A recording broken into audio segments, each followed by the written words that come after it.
Chinnaswamy stadium incharge ಆಗಿರುವಂತಹ IPS ಅಧಿಕಾರಿ Akshay sir ಇವತ್ತು ನಮ್ಮ ಜೊತೆಗಿದ್ದಾರೆ. ಸರ್, IPL ಅಭಿಮಾನಿಗಳಿಂದ ನನ್ನೊಂದು ನಿಮಗೆ ಪ್ರಶ್ನೆ, RCB ಅಭಿಮಾನಿಗಳಿಂದ. ಸರ್, ಈಗ ಎಲ್ರಿಗೂ ಟಿಕೆಟ್ ತಗೊಳಕ್ಕಂತೂ ಆಗಲ್ಲ. ಈ ವರ್ಷ ಒಂದು ಹೊಸ ಕಾಯ್ದೆನ ಪೊಲೀಸ್ ಮತ್ತು ತಂಡದವ್ರು ಮಾಡಿದ್ದೀರಾ. ಏನನ್ನೋದಾದರೆ ಟಿಕೆಟ್ ಇದ್ದವರಿಗೆ ಮಾತ್ರ ಅವಕಾಶ, ಬೇರೆಯವರು ಯಾರು ಸುತ್ತಮುತ್ತ ಬರೋಂಗೂ ಇಲ್ಲ. ಯಾವ ಗೇಟಿಗೆ ಎಂಟ್ರಿ ಆ ಒಂದು ಟಿಕೆಟ್ ಹೋಲ್ಡ್ರಿಗೆ ಅವನಿಗೆ ಮಾತ್ರ ಅವಕಾಶ ಇರೋ ಕಾರಣದಿಂದ ಸುಮಾರು ಜನರು ಮನಸ್ಸಿಗೂ ಬೇಜಾರು ಮಾಡ್ಕೊಂಡಿದ್ದಾರೆ. ಸರ್, ನಾವು ಬೆಂಬಲಿಗರು ಬರ್ತೀವಿ, ಪ್ಲೇಯರ್ಸ್ನ ನೋಡ್ತೀವಿ, ಬಸ್ ಹೋಗೋದು ನೋಡ್ತೀವಿ, ಈ ಥರ ಸಪೋರ್ಟರ್ಸು ಇದ್ದಾರೆ. ಕೆಲವೊಬ್ರು ಈ ಕಾಯ್ದೆನ ತುಂಬ ಒಳ್ಳೆ ಕಾಯ್ದೆ ಅಂದ್ಕೊಂಡು ಒಪ್ಕೊಂಡಿದ್ದಾರೆ. ಸರ್, ಇದ್ರ ಬಗ್ಗೆ ಒಂದು ಮಾಹಿತಿ. ಹಿಂದೆ ಟಿಕೆಟ್ ಹೋಲ್ಡರ್ ಇದ್ದರೂ ಸಹ ಗೇಟ್ ಓಪನ್ ಬೇಗ ಆಗ್ತಿರ್ಲಿಲ್ಲ, ಜನ ಫುಟ್ಪಾತ್ ಮೇಲೆ ನಿಂತ್ಕೊಂಡು ನೋಡೋರು. ಈ ಸತಿ ನಾವು ಬೇಗ ಗೇಟ್ ಓಪನ್ ಮಾಡಿಬಿಟ್ಟು ಗೇಟಿಂದ ಎಲ್ಲರಿಗೆ ಭಾಳ ಸುಗಮ ರೀತಿಯಲ್ಲಿ, ಒಳ್ಳೆ ರೀತಿಯಲ್ಲಿ, ಈಸ್ ಅಂತ ಏನಂತೀವಿ, ಈಸಿಲಿ ಒಳಗೆ ಕರ್ಸ್ಕೊಳ್ಳಿಕ್ಕೆ ವ್ಯವಸ್ಥೆನ ಮಾಡ್ಕೊಂಡಿದ್ದೀವಿ.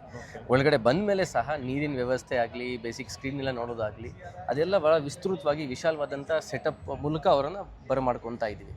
ಹಾಗಾಗಿ ಫುಟ್ಪಾತ್ ಮೇಲೆ ನಿಂತ್ಕೊಳ್ಳೋವಂಥ ಅಗತ್ಯನೇ ಇಲ್ಲ ಫಸ್ಟ್ ಆಫ್ ಆಲ್. ಹಾಗಾಗಿ ನಾವು ಫುಟ್ಪಾತಲ್ಲಿ ನಿಲ್ಬೇಡಿ ಅಂತ ಜನರಿಗೆ ರಿಕ್ವೆಸ್ಟ್ ಮಾಡ್ತಾ ಇದ್ದೀವಿ. ಅದರ ಜೊತೆಗೆ ಯಾರು ಸ್ಪೆಕ್ಟೇಟರ್ ಇದ್ದಾರೆ ಅವರಿಗೆ ನಾವು ಪ್ರಾಧಾನ್ಯ ಕೊಡಬೇಕು. They are here for the match. ಅವ್ರಿಗೋಸ್ಕರ ಈ ಎಲ್ಲ ಸೆಟಪ್ ಮಾಡ್ಕೊಂಡಿರೋದು, ಅವ್ರಿಗೋಸ್ಕರನೇ ಬಂದೋಬಸ್ತ್ ಮಾಡ್ಕೊಂಡಿರೋದು. ಯಾರು ನಾನ್ ಟಿಕೆಟ್ ಹೋಲ್ಡರ್ಸ್ ಇದ್ದಾರೆ ಅವರಿಗೆ ರಿಕ್ವೆಸ್ಟ್ ಅಂದರೆ ನೀವು ನಿಮ್ಮ ಪರ್ಸನಲ್ ಸ್ಪೇಸಲ್ಲಿ ಎಂಜಾಯ್ ಮಾಡಿ.